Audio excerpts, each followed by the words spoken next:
ಶಿವು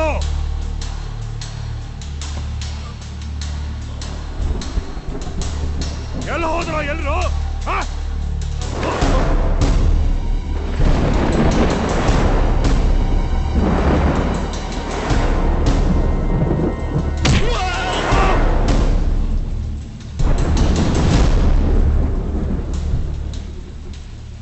ಯಾರು ನೀನು?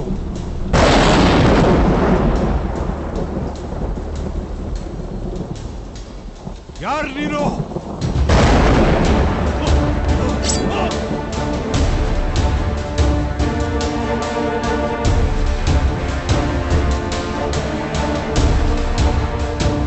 ಇಲ್ಲಿವರೆಗೂ ಹೆಚ್ಚು ಕಮ್ಮಿ ಆಗದಾಗ ಹೊಡೆದಿದ್ದೀನಿ. ಇನ್ಮೇಲೆ ಅವಳು ತಂಟೆಗೆ ಬಂದ್ರೆ ಲೆಕ್ಕದ ಬಗ್ಗೆ ಯೋಚನೆ ಮಾಡಲ್ಲ.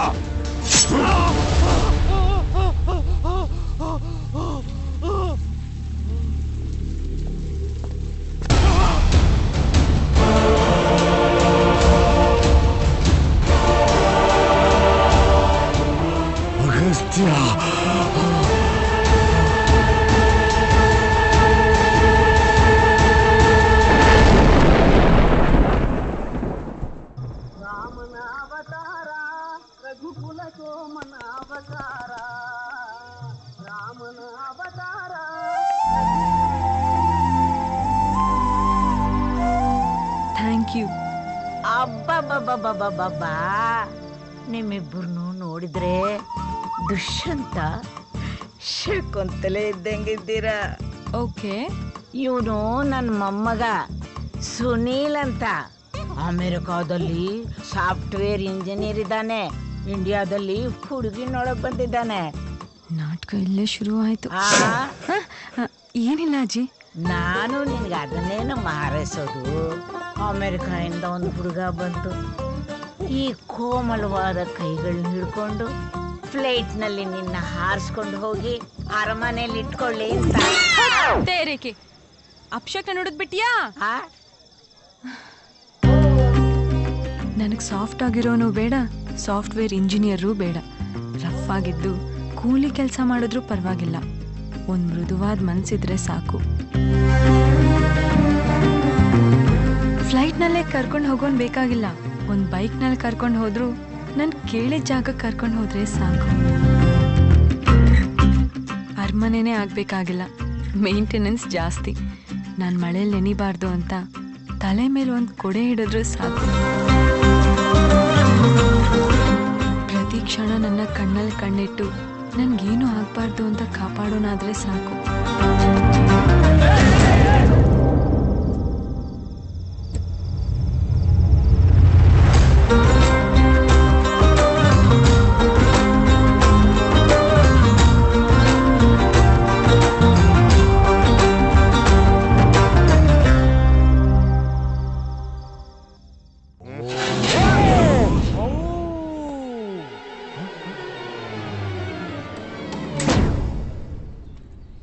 ಯಾರು ಮರಿ ನೀನು? ಆ ಸೋಲಾರ್ ಸಿಸ್ಟಮ್ಗೆಲ್ಲ ಹೇಗೆ ಸೂರ್ಯ ದೊಡ್ಡವನು, ಈ ಕೋಲಾರ್ ಸಿಸ್ಟಮ್ಗೆಲ್ಲ ಈ ಕಿಟ್ಟಿನೇ ದೊಡ್ಡವನು. ಆಯ್ತೇಳು, ಏನಕ್ಕೆ ಬಂದಿದ್ಯಾ? ಇಲ್ಲೊಂದು ಫಾರಿನ್ ಹಲ್ವಾ ಇದೆ ಅಂತ ಹೇಳ್ದ. ವೀರೇಶ ಹೇಳ್ದ, ಈ ಮನೆಯಲ್ಲಿ ನಮ್ ಇಂಗ್ಲಿಷ್ ಮೇಡಮ್ಗಿನ ಚೆನ್ನಾಗಿರೋ ಹುಡುಗಿ ಇದ್ದಾಳಂತೆ, ನೋಡ್ಕೊಂಡು ಹೋಗೋಣ ಅಂತ ಬಂದೆ.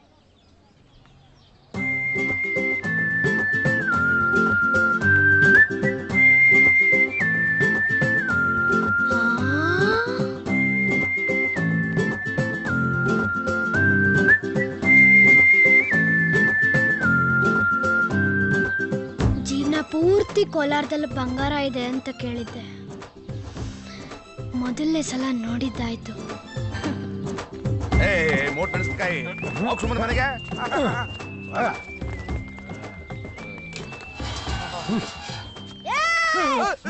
ನಮ್ಮ ಏರಿಯಾದವ್ರನ್ನ ಕರ್ಕೊಂಡ್ ಬರ್ತೀನಿ ಇರೋ. ಎಲ್ಲ ನಿಮ್ ಸೈಜ್ ಅವ್ರನ್ನ ಕರ್ಕೊಂಡ್ ಬರ್ತೀಯ ಅಲ್ವಾ? Caps, ribbons, T shirts, banners, flex, buntings ತುಮಕೂರಿಂದ ಹೊರಟಿದೆ. ನಾಳೆಯಿಂದನೇ ಹಂಚಕ್ಕೆ ಶುರು ಮಾಡ್ತೀವಿ. ಬರಗೂರು, ಮಾನಂಗಿ, ಲಿಂಗದಳ್ಳಿ, ಕಳ್ಳಂಬೆಳ್ಳ, ಬೋನಹಳ್ಳಿ, ಎಲಿಯೂರಿಗೆ ಪ್ರಚಾರದ ಬಂಡಿ, ಮೈಕ್ ಸೆಟ್ಟು ಕಳಿಸಿದ್ದೀವಿ. ಅಲ್ಲಿನ ಪಂಚಾಯತ್ದಾರಿಂದ ಒಳ್ಳೆ ಸಹಕಾರ ಸಿಗ್ತಾ ಇದೆ. ಕ್ಯಾನ್ವಾಸಿಂಗ್ ಚೆನ್ನಾಗೇ ನಡೀತಾ ಇದೆ. ಆದರೆ ಕ್ಯಾಂಡಿಡೇಟೇ ಇಲ್ಲದೆ. ಅಪ್ಪ ಹುಷಾರಾಗಿದ್ದ ತಕ್ಷಣ ನಾನು ಶಿರಾಗ್ ಕಳಿಸ್ಕೊಡ್ತೀನಿ. ಅಲ್ಲಿವರೆಗೂ ಪ್ರಚಾರದ ಕೆಲಸ ನಿಲ್ಬಾರ್ದು. ಹಾಗೆ ಆಗಿ ವೆಂಕಟ್ ಸಿಕ್ತ ಶಿವಾಜಿನಗರದಲ್ಲಿರೋ ವೀರ್ಪಿಳೆ ಸ್ಟ್ರೀಟ್ನಲ್ಲಿ ಇದ್ದಾನಂತೆ.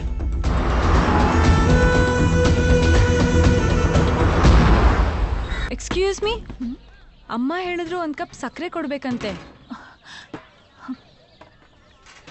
ರೀ ತಗೊಳ್ರಿ, ಬಾಯಲ್ಲಿ. ಕೊನೆಗೂ ನಾವು ಬೇರೆ ಮನೆಗೆ ಹೋಗ್ತಾ ಇದ್ದೀವಿ. ಇಷ್ಟು ದಿವಸ ವಿಧಿ ಇಲ್ಲದೆ ಇದೇ ಮನೇಲಿ ಇದ್ವಮ್ಮ. ನಾನು ಅವನ ಬಗ್ಗೆ ನೀನು ಮುಂಚೆನೆ ಹೇಳಬೇಕು ಅಂತಿದ್ದೆ. ಯಾರ ಬಗ್ಗೆ? ಅಗಸ್ತ್ಯನ್ ಬಗ್ಗೆ.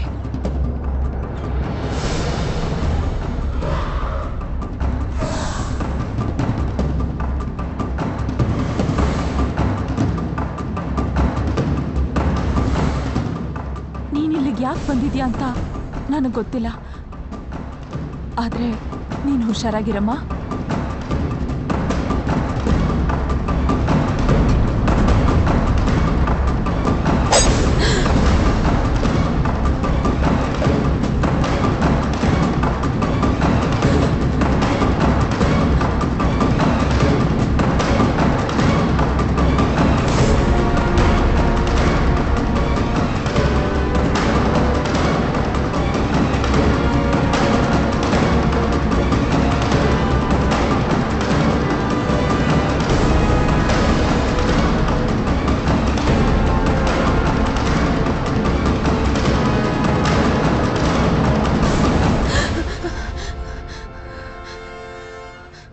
ತಂದ್ಯಾ? ಪಕ್ಕದ ಮನೆ ಹೆಂಗಸು. ಪಕ್ಕದ ಮನೆ ಶಾರದಾ ಹತ್ರ ಹೋಗಿದ್ಯಾ ಸಕ್ಕರೆ ಕೇಳಕ್ಕೆ? ಸರಿ ಹೋಯ್ತು, ಅವುಗಳು ಮನೆಯಿಂದ ಆಚೆ ಬರೋದೇ ದೊಡ್ಡ ವಿಷಯ, ಅದರ ಹತ್ರ ಹೋಗಿದೆಯಲ್ಲ. ಸರಿ, ಅಗಸ್ತ್ಯಂಗೆ ಟೀ ಕೊಟ್ಟು ಬಾ. ಸಕ್ಕರೆ ಕಡಿಮೆ ಇದೆ ಅಂತ ಹೇಳ್ಬಿಡು.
ಕಾನ್ಸ್ಟೇಬಲ್ಸ್ ಬಂದಿದ್ದಾರೆ.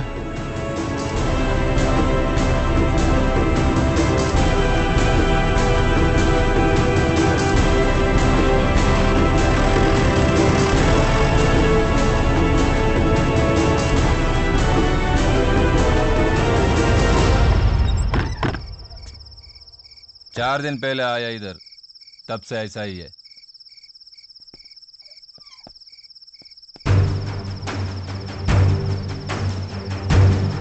ನಾನು ನಿಮ್ಮ ಹತ್ರ ಅಗಸ್ತ್ಯನ್ ಬಗ್ಗೆ ಏನನ್ನೋ ಕೇಳಬೇಕಾಗಿತ್ತು.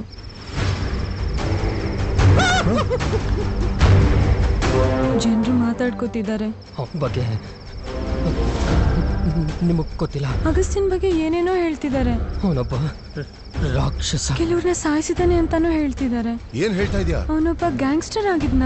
ಅವನ ತಂಟೆಗೆ ಹೋಗ್ಬೇಡಿ. ಜನ ಅವನ್ನ ಮೃಗ ಅಂತಿದ್ದಾರೆ. ಅವನಿಂದ ದೂರ ಇದ್ಬಿಡಿ. ಅವ್ರು ಮಾತಾಡ್ಕೊಳ್ಳೋ ಹಾಗೆ ಅವ್ನು ನಿಜವಾಗ್ಲೂ ಭಯಂಕರ ವ್ಯಕ್ತಿನ. ಆ ಹುಡುಗಿನ ಅವನಿಂದ ಕಿತ್ಕೊಳ್ಳೋದಕ್ಕಾಗಲ್ಲ. ಆ ಹುಡುಗಿನ ಅವನಿಂದ ಕಿತ್ಕೊಳ್ಳೋದಕ್ಕೆ ಆಗೋದೇ ಇಲ್ಲ. ಸುಳ್ಳು. ನೀನು ಅವನ ಬಗ್ಗೆ ಕೇಳಿರೋದೆಲ್ಲ ಸುಳ್ಳೆ. ಅಗಸ್ತ್ಯ ಭಯಂಕರ ವ್ಯಕ್ತಿ ಅಲ್ಲ, ತುಂಬಾ ಭಯಂಕರ ವ್ಯಕ್ತಿ. ಅವನು ಕೆಲವು ಜನರನ್ನು ಮಾತ್ರ ಅಲ್ಲ, ತುಂಬಾ ಜನರನ್ನು ಸಾಯಿಸಿದ್ದಾನೆ. ಅವನೊಬ್ಬ ಸಾಮಾನ್ಯ ಗ್ಯಾಂಗ್ಸ್ಟರ್ ಆಗಿರಲಿಲ್ಲ, ಆದರೂ ಮೃಗ ಅಲ್ಲ. ಅಗಸ್ತ್ಯನ್ ಕತೆ ಕೇಳ್ತೀಯ?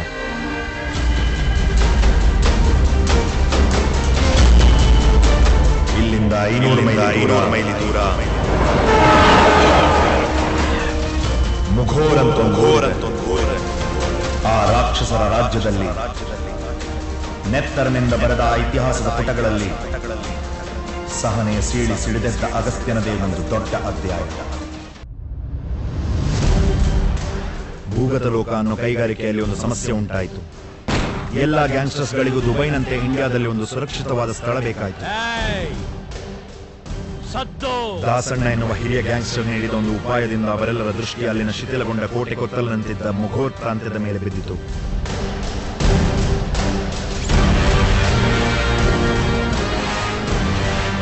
ತಮ್ಮ ಚಾಣಾಕ್ಷತನದಿಂದ ಅವರೆಲ್ಲರೂ ಅಭಿವೃದ್ಧಿ ಕಾರ್ಯವನ್ನು ಮಾಡುತ್ತಾ ಜನರ ಮನಸೆಳೆದುಕೊಂಡು ಒಂದು ಸಂಚಲನವನ್ನೇ ಮೂಡಿಸಿ ನಾಗರಿಕತೆಗೆ ನಾಂದಿ ಹಾಡಿದರು.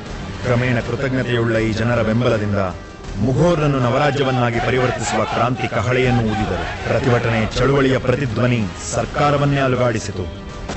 ಈ ಕ್ರಾಂತಿಯ ಅಂತರ್ಮರ್ಮವನ್ನು ಅರಿತ ಪಟ್ಟಭದ್ರ ಹಿತಾಸಕ್ತಿಗಳು ಸರ್ಕಾರದ ಮೇಲೆ ಯಾವುದೇ ದುಷ್ಪರಿಣಾಮ ಬೀರದಂತೆ ಸಮಾಲೋಚಿಸಿ ಮುಘೋರ್ ವಲಯದ ಚಟುವಟಿಕೆಗಳಲ್ಲಿ ಯಾವುದೇ ಹಸ್ತಕ್ಷೇಪ ಮಾಡದಂತೆ ಡೆಡ್ ಝೋನ್ ಎಂದು ಅನಧಿಕೃತವಾಗಿ ಘೋಷಿಸಿತು.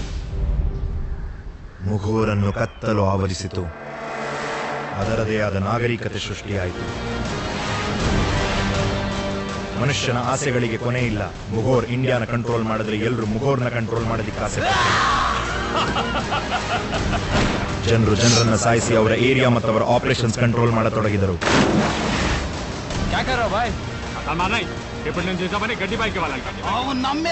ಅದು ಮುಘೋರ್ನ ನಿಯಮವಾಯಿತು.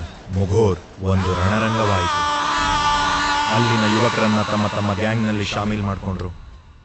ಆಗ ಮುಘೋರ್ನಲ್ಲಿ 100 kg ಚಿನ್ನಕ್ಕಿಂತ 1 ಪಾವ್ ಜಿಗರಿದ್ದೋನ್ಗೆ ಬೆಲೆ ಜಾಸ್ತಿ ಇತ್ತು.